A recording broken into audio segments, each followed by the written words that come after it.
Chapter 43.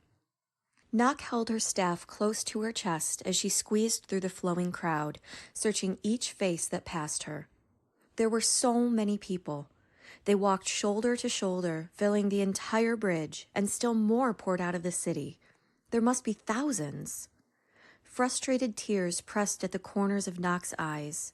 She'd been so wrong about everything and everyone, but there was one person she'd gotten wrong most of all. "Please, excuse me?" she asked the people shouldering past her. "I'm looking for a boy named Pong. Do you know him?" "Pong?" said a girl carrying a gold orb lantern. "He's over there." Nock gasped, but the girl pointed to a teenager with long hair. "A different Pong," she said as the girl continued past. This was going to be impossible. She didn't even know his last name. "Do you know a boy named Pong?" she asked again and again. "Any of you? He's a boy my age with a shaved head." "Oh, great," grumbled a voice behind her. "Just what we need." Nock spun around to see Samkit standing among a cluster of people holding poles with gold orbs swinging from the end. He eyed Nock spitefully as he worked on an orb for a woman holding a baby in her other arm. "There," he told the woman, twisting 2 copper wires attached to the orb. "The contacts just weren't touching. It should be fine now. Anyone else? No, all of yours are on? You look good. You're good to go."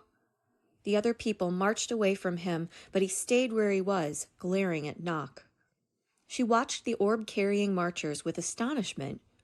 Only now did she realize how odd it was that 1 in every dozen in the crowd carried the same gold lights. She pushed past them to get closer to Samkit. How did you get so many gold orbs?" "We didn't steal them, if that's what you mean," grumbled Samkit. "We made them." Nock didn't understand, but she didn't have time to ask him to explain. "Is Pong with you?" Samkit scowled deeper. "Why do you care?"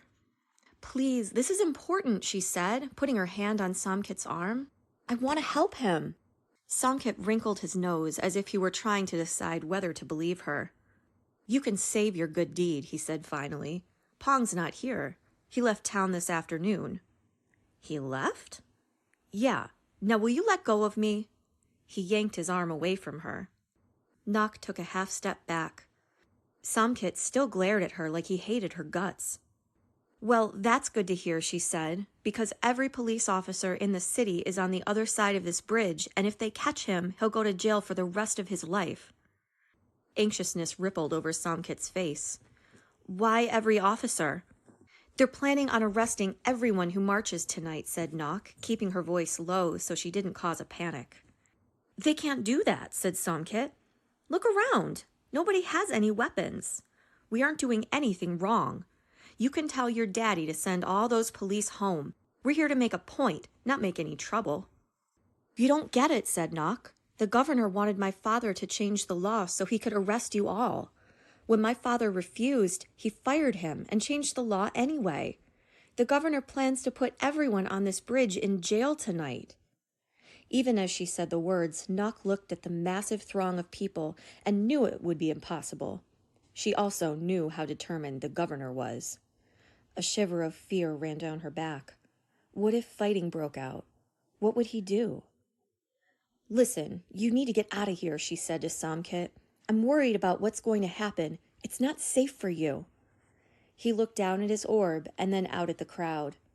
"I can't leave. We worked so hard for this. Look how many people actually showed up."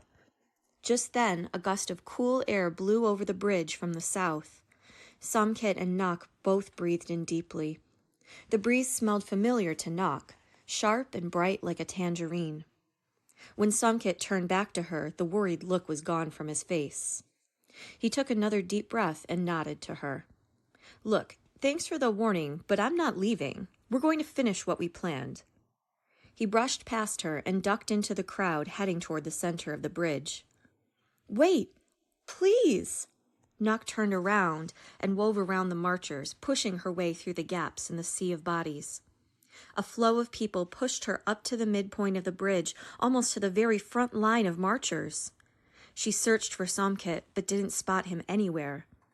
Ahead, the orb light glinted off the buttons of the police uniforms, but the officers hung back from approaching the crowd as if they were waiting for something. Behind them, Knox saw the shutters of the west side windows swinging closed, one after another, shutting off all that pretty gold light. Whatever happened on the bridge tonight, the people on the west side didn't want to see it.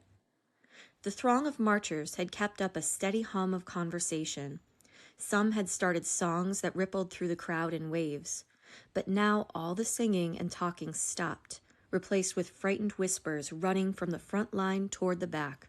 "He's coming! I see him! The governor!"